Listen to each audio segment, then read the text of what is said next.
Cuando regresé a casa tras un agotador viaje de negocios, no esperaba que algo tan simple como llegar y no ver mi coche en su lugar habitual desatara una serie de emociones tan intensas. Había anhelado ese momento de alivio al bajar del taxi, sintiendo el aire fresco y limpio de la noche, pero todo se desplomó en un instante al ver un sedán destartalado ocupando el espacio de mi coche. Mi primer pensamiento fue irracional, intentando convencerme de que quizá lo había dejado en otro lugar. Pero no. Yo nunca hacía eso. Aún con el frío metal de las llaves en mi bolsillo, comencé a sentir un escalofrío que se filtraba por mi espalda. ¿Qué estaba ocurriendo? Entré a la casa con el corazón martillando en mis oídos, la tensión apoderándose de cada músculo de mi cuerpo. En el comedor, mis padres estaban sentados, y la expresión en sus rostros me hizo saber que sabían exactamente lo que estaba a punto de preguntar. «Mamá, ¿dónde está mi coche?», solté de golpe, con más dureza de la que pretendía. El silencio fue insoportable por unos segundos. Mi padre carraspeó, y con una tranquilidad que me enfureció, dijo: «Cariño, tuvimos que venderlo». Sentí que el mundo se derrumbaba. Las palabras resonaron en mi cabeza como si no tuvieran sentido alguno. Mi madre intentó suavizar el golpe. «Tu hermano necesitaba ayuda. Ha estado luchando mucho últimamente». Ahí estaba de nuevo. Mi hermano, el eterno problema de la familia. Siempre en crisis, siempre rescatado. No era una novedad. Había abandonado la universidad, saltaba de un trabajo a otro, y cada vez que se metía en problemas, alguien debía sacarlo. Y ese alguien siempre terminaba siendo yo, directa o indirectamente. ¿Y decidieron vender mi coche?, pregunté, tratando de mantener la calma, aunque sentía mis manos temblar de rabia. «Tienes un gran trabajo, cariño. Puedes comprarte otro», respondió mi padre con una naturalidad que me heló la sangre. «Eso no es el punto», exclamé mientras mi madre intentaba justificar su decisión con un tono defensivo. «No lo estabas usando, solo estaba ahí, sin hacer nada. Pensamos que lo entenderías». La ira se acumuló en mi pecho, como un fuego abrasador. Mi coche no era solo un objeto más, era el resultado de años de sacrificios, noches sin dormir haciendo cuentas, trabajando horas extra, rechazando salidas y vacaciones para ahorrar lo suficiente. Firmar esos papeles en el concesionario había sido un símbolo de independencia, una prueba de que podía sostenerme sin depender de nadie, y ellos lo habían arrebatado sin siquiera consultarme. «¿Dónde está el dinero?», pregunté, con los dientes apretados. Mi madre vaciló antes de responder con voz tímida. «Bueno, ya se lo dimos a tu hermano, por supuesto». Era tan predecible que casi me dolía. Podía imaginarme a la perfección cómo se había esfumado ese dinero en algún capricho o deuda de último momento. Me quedé en silencio, dejando que el peso de la traición se asentara en mi pecho. No había más que decir. En ese momento, supe lo que tenía que hacer. Probablemente había vuelto a invertir en alguna idea de negocio absurda, una más de esas que estaban destinadas al fracaso, o tal vez había adquirido otro de esos gadgets de lujo que, según él, eran absolutamente esenciales para su trabajo. Mi hermano nunca cambiaba porque en realidad nunca había tenido que hacerlo. Siempre había alguien dispuesto a recoger los pedazos de sus desastres, y esta vez no fue diferente. Suspiré lentamente, dejando que el aire abandonara mis pulmones mientras observaba las llaves que tenía en la mano. Hace unos minutos, esas llaves eran mucho más que simples piezas de metal, simbolizaban mi independencia, el fruto de mi esfuerzo y sacrificio. Ahora, en cambio, no eran más que un recordatorio frío de lo que me habían arrebatado. Las dejé caer entre mis dedos, el sonido metálico resonando con fuerza en el silencio incómodo de la habitación. Creían que me habían vencido, que lo aceptaría sin más, como siempre, que sería el hijo comprensivo, aquel que suspira, traga su ira y sigue adelante sin hacer preguntas. Pero esta vez se equivocaban. No perdería el tiempo discutiendo con ellos esa noche. Tenía cosas más importantes que hacer, porque mañana, al despertar, ellos iban a enfrentar una realidad completamente diferente. Casi no pude dormir. Los pensamientos giraban en mi mente como una tormenta furiosa. El enojo, la decepción, y sobre todo esa sensación profunda de traición que me impidió descansar. Cada vez que cerraba los ojos, veía el rostro indiferente de mi madre, el suspiro exasperado de mi padre, y la manera en que justificaron vender mi coche, como si no tuviera importancia. Creían que me tragaría ese amargo trago, que olvidaría, que seguiría adelante. Pero no tenían idea de con quién estaban tratando. Cuando los primeros rayos del sol asomaron tímidamente por la ventana, mi plan ya estaba delineado. Me levanté de la cama, estiré mis extremidades entumecidas y me acerqué al escritorio. Mi portátil emitió un zumbido familiar al encenderse, y en cuestión de segundos ya estaba abriendo un documento nuevo. Necesitaba organizar mis pasos, hacer una lista detallada. No podía permitirme cometer errores, localizar mi coche. Si lo vendieron a un concesionario, habría una posibilidad de recuperarlo. Si fue una venta privada, tendría que rastrear al comprador. No dejaría que mi hermano se saliera con la suya. Proteger mis finanzas. Cambiar todas las contraseñas de mis cuentas bancarias, eliminar a mis padres de cualquier cuenta conjunta y asegurarme de que no tuvieran acceso a mis ahorros. Confrontar a mi hermano. Él era el verdadero culpable de todo esto. Si pensaba que podía quitarme cosas sin consecuencias, estaba a punto de aprender una lección de la vida real. Con la lista completa, respiré hondo. Esto no era solo un asunto de un coche perdido. Se trataba de recuperar el control de mi vida, de dejar en claro que no era su cajero automático personal, su plan de respaldo, o el proveedor siempre obediente. Me habían robado, pero ahora era mi turno de contraatacar. Horas más tarde, ya estaba instalado en un rincón tranquilo de mi cafetería favorita, saboreando un espresso mientras deslizaba el dedo por la pantalla de mi teléfono. Mi primera llamada fue al DMV local. Fingí que estaba verificando la transferencia reciente de un vehículo, utilizando el número de identificación que aún recordaba de memoria. La empleada al otro lado de la línea fue educada pero inflexible. No podía proporcionar información a nadie que no fuera el propietario registrado. Sabía que esto podría pasar, así que recurrí a un plan B. Inicié sesión en el portal de mi antigua aseguradora. Ahí estaba el aviso de cancelación. Mi coche había sido dado de baja del seguro hacía apenas 2 días. El nombre del nuevo propietario estaba claramente registrado: Gómez Auto Sales, un concesionario de coches usados. Sonreí con cierta satisfacción. El lugar no estaba lejos, apenas a 20 minutos en coche. Un amigo confiable me prestó su vehículo, y sin perder más tiempo conduje hasta el lote. Al llegar, vi lo que esperaba: filas interminables de sedanes y SUV, algunos deportivos sobrevalorados y una pequeña oficina con paredes de cristal. Entré con paso firme, escaneando la sala hasta que vi a un hombre de aspecto cansado, quizá en sus 40 y tantos años. Llevaba una placa con su nombre, Luis. «Buenos días», me saludó con un asentimiento profesional pero desinteresado. «Busco algo en particular», respondí, mostrándole la foto de mi coche en la pantalla de mi teléfono. Un Churakiami negro, modelo 2020. Luis frunció el ceño, algo desconfiado, mientras se inclinaba hacia adelante para rascarse la barbilla. Me miró por unos instantes antes de dirigirse a su computadora. «¿Un Camry?», repitió, con un deje de duda en su voz. «Dame un momento, revisaré los registros». Comenzó a teclear con rapidez, el sonido del teclado llenando el silencio. Después de unos segundos, asintió, confirmando la información. «Sí, llegó hace 2 días». Mi pecho se aligeró brevemente hasta que soltó la siguiente frase como una sentencia. «Pero ya está vendido». El estómago me dio un vuelco, como si alguien me hubiese golpeado con un puñetazo invisible. «¿Vendido?», pregunté, intentando procesar esas palabras. «Así es. Un tipo vino ayer, pagó en efectivo». Las palabras en efectivo se quedaron resonando en mi cabeza. Eso no era común, y mucho menos en este tipo de concesionarios. «¿Quién fue?». Luis vaciló. Podía ver el conflicto reflejado en sus ojos. Finalmente, negó con la cabeza. «Lo siento, pero no damos información de los clientes. Es política de la empresa». Respiré hondo, forzándome a mantener la calma. No tenía sentido crear una escena en ese momento. Opté por un enfoque diferente.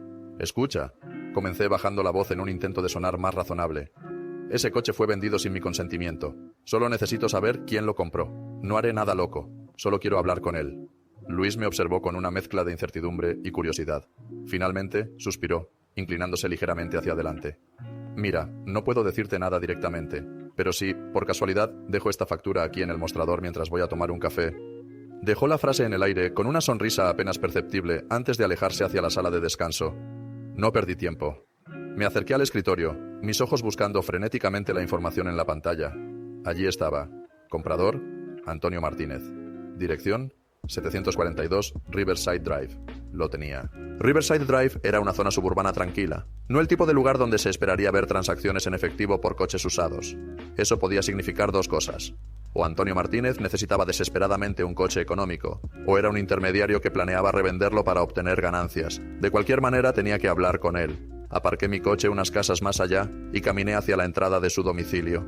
El Camry estaba allí, estacionado bajo la sombra de un árbol, luciendo exactamente igual a como lo recordaba. Sentí una ola de frustración recorrerme mientras apretaba los puños involuntariamente. Toqué el timbre.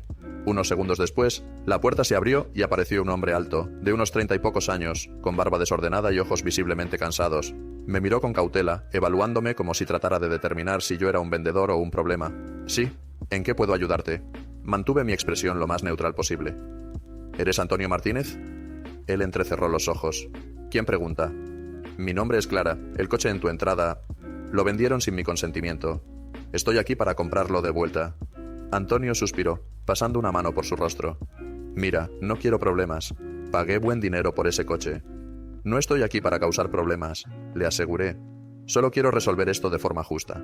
Él me estudió por un largo momento antes de asentir hacia el coche. «Está bien. Pasa».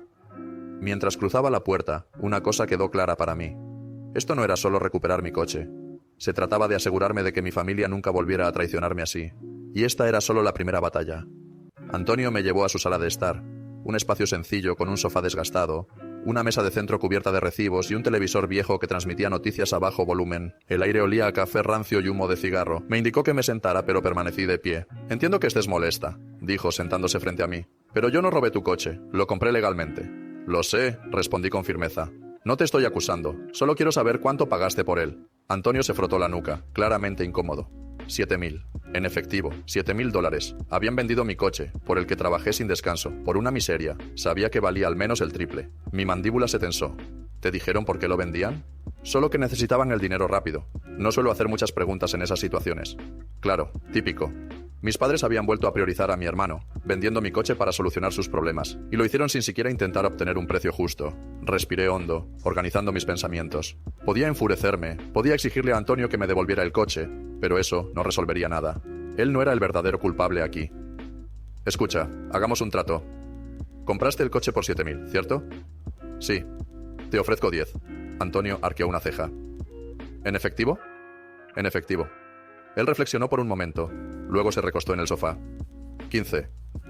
Contuve una risa sarcástica. ¿15.000? Ahora quería negociar. Al final, salí de esa casa con mi coche y una decisión firme. Nunca más permitiría que me quitaran lo que era mío.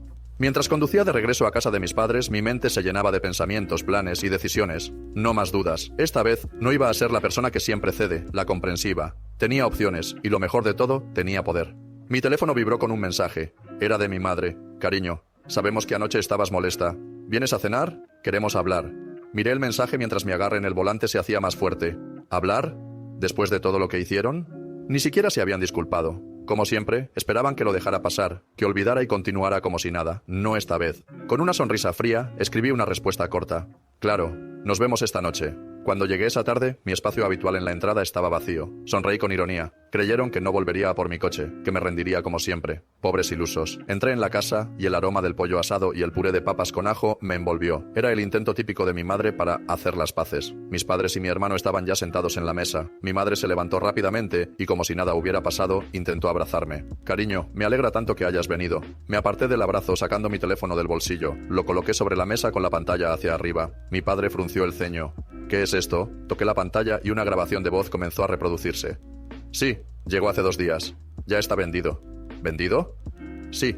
Un tipo vino ayer. Pagó en efectivo». «¿Quién?» «Lo siento. No damos información de los clientes». La sonrisa de mi madre se desvaneció y mi padre palideció. Crucé los brazos manteniendo mi voz fría y controlada. Fui al concesionario, rastré al comprador y pagué $15.000 para recuperar mi coche. Ese coche que ustedes vendieron sin mi permiso. El silencio en la habitación se volvió insoportable. Mi hermano dejó caer el tenedor. ¿Hiciste qué? Recuperé mi coche, repetí.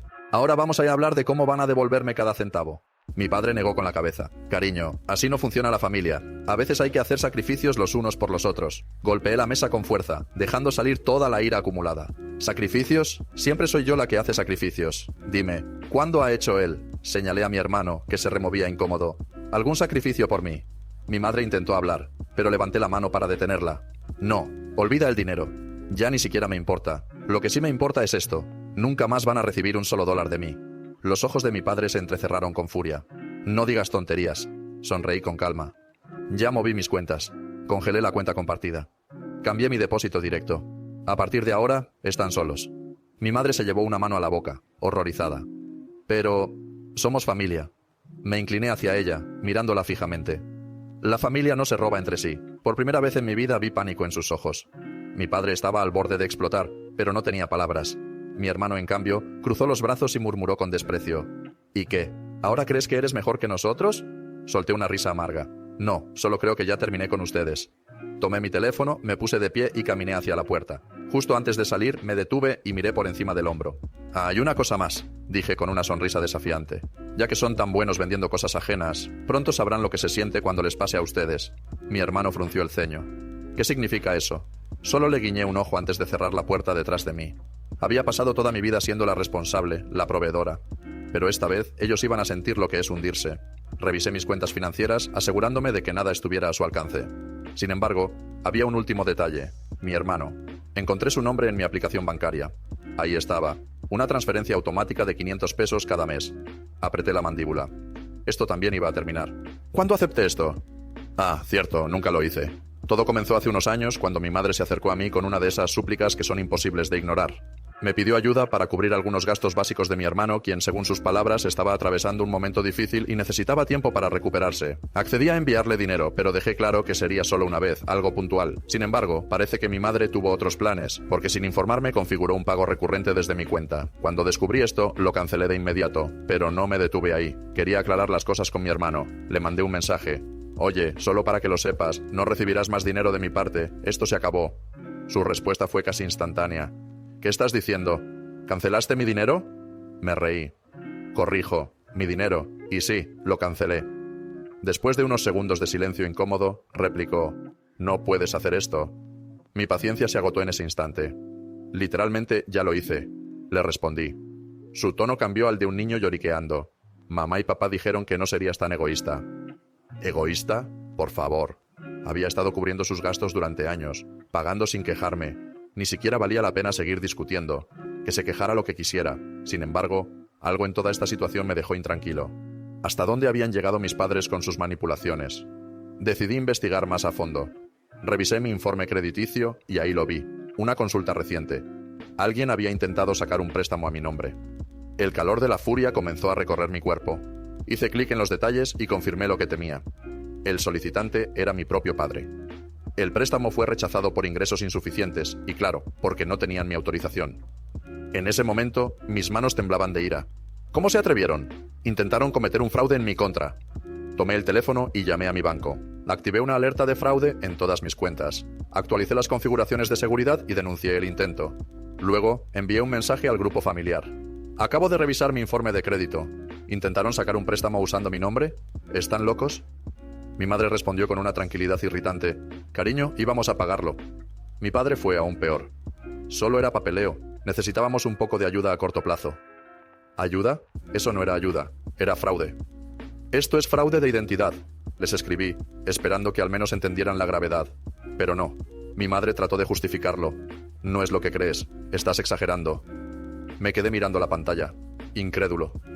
No estaban arrepentidos. Ni siquiera intentaban negar lo que habían hecho. Respiré hondo. Sabía que ya no había vuelta atrás. Les mandé un último mensaje. Acaban de hacer que mi decisión sea más fácil. Nunca más verán un centavo de mí. Nunca.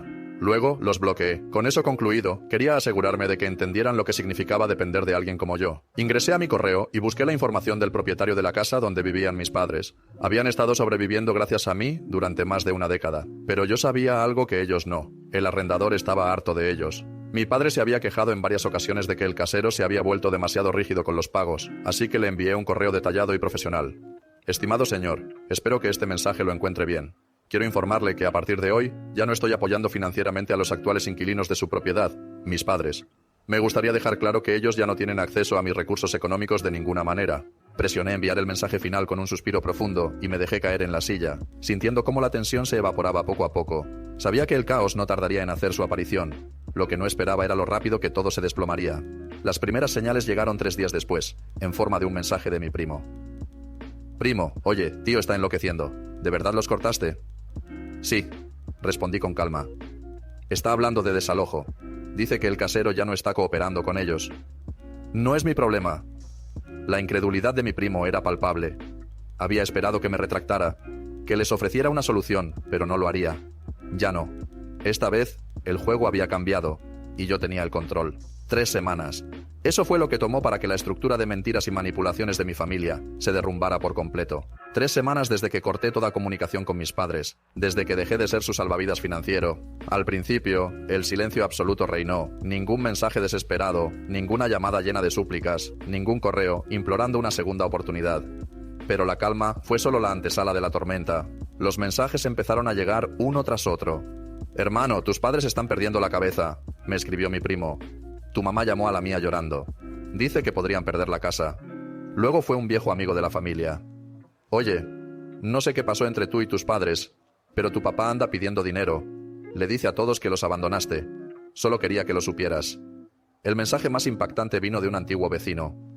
Vi un camión de mudanza frente a la casa de tus padres. Parecía que los estaban desalojando a la fuerza. Leí cada mensaje con una serenidad casi inquietante. Los años de aguantar abusos emocionales, manipulaciones y traiciones estaban llegando a su fin, y las consecuencias finalmente les estaban golpeando.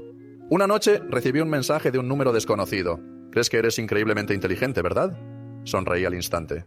Solo una persona podía ser tan arrogante. Número nuevo, ¿quién eres? Contesté con burla. No juegues conmigo. Arruinaste mi vida. Me reí abiertamente. ¿Yo arruiné tu vida? No, te la arruinaste tú mismo. ¿Qué pasó? ¿Mami y papi finalmente te dijeron que consiguieras un trabajo? Hubo un silencio en el chat antes de que la respuesta llegara, llena de furia contenida. Se tuvieron que ir por tu culpa. Ahora están quedándose con un primo lejano y yo no tengo dónde ir. Ah, ahí estaba. Por primera vez en su vida, mi hermano no tenía a nadie que lo salvara. Sin nuestros padres cubriendo su renta, sin mis ayudas financieras, sin escapatorias fáciles, y eso lo enfurecía. Eres un egoísta. Pudiste haber ayudado. Ayudé durante años. Lo único que obtuve fue traición. El mensaje final de él fue breve. Olvídalo. No me molesté en responder. Ya no lo necesitaba. Había ganado. Unos días después, otro número desconocido intentó llamarme, pero no contesté. Luego llegó un correo con el asunto. Por favor, necesitamos hablar. Lo miré por un largo rato antes de abrirlo. Cariño, no sabemos qué más hacer. Perdimos la casa. Tu hermano está atravesando un momento difícil. Nos estamos quedando con parientes, pero esto no es sostenible. Cometimos errores. Tal vez no deberíamos haber vendido tu coche. Tal vez no debimos haber intentado sacar ese préstamo. Pero somos familia. ¿No podemos empezar de nuevo? Por favor, necesitamos tu ayuda. Con amor, mamá y papá. Me recosté en mi silla, contemplando la pantalla. Ahora estaban arrepentidos. No cuando me dejaron sin mi coche, ni cuando intentaron robarme, ni cuando me insultaron por no querer limpiar sus desastres. Solo ahora, cuando todo se había derrumbado, era cuando pedían perdón. Troné los nudillos y comencé a escribir. Asunto. Mi respuesta final. Mamá y papá, tienen razón. Éramos familia. Pero la familia no roba. La familia no miente. La familia no traiciona. No les importó cuando perdí algo importante para mí. No les importó cuando suplicaba respeto. Ahora a mí no me importa lo que les pase. Esta es la última vez que sabrán de mí. No llamen, no envíen correos, no intenten contactarme a través de otras personas. He terminado. Adiós. Presioné enviar y bloqueé su correo. Y así, fui libre. Actualización un año después. Ha pasado un año desde que decidí cortar por completo el contacto con ellos. Un año que puedo describir como el más hermoso y pacífico de mi vida. Un año sin drama, sin discusiones inútiles y, sobre todo, sin esa constante presión emocional que siempre me drenaba por completo.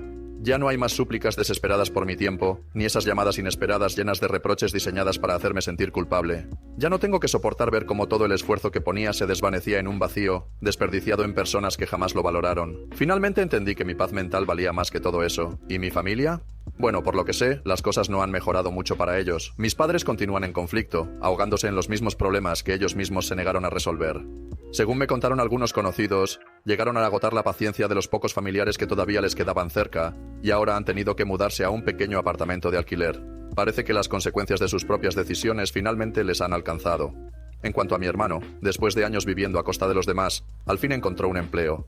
Y sorpresa, parece que trabajar es mucho más difícil que aprovecharse de quienes le rodean. Por primera vez en su vida, está enfrentándose a la realidad. Y yo, estoy floreciendo. He invertido en mí misma de una manera que antes nunca me permitía. Con los ahorros que había acumulado, compré un coche nuevo, uno que es completamente mío, algo que nadie podrá quitarme jamás. También he viajado, explorando lugares que siempre quise conocer. Me enfoqué de lleno en mi carrera, logrando avances que antes me parecían imposibles, y lo más importante, me rodeé de personas genuinas. Ahora tengo amigos que me respetan de verdad, que me apoyan sin condiciones ni manipulaciones. ¿Me he arrepentido en algún momento de la decisión que tomé? Ni por un solo segundo. Cortarlos de mi vida no fue un acto de venganza, fue un acto de liberación. Recuperé el control sobre mi bienestar emocional, y nunca más permitiré que nadie me lo arrebate. Este año ha sido una lección valiosa sobre lo que significa cuidar de uno mismo, y estoy decidida a proteger esa libertad a toda costa.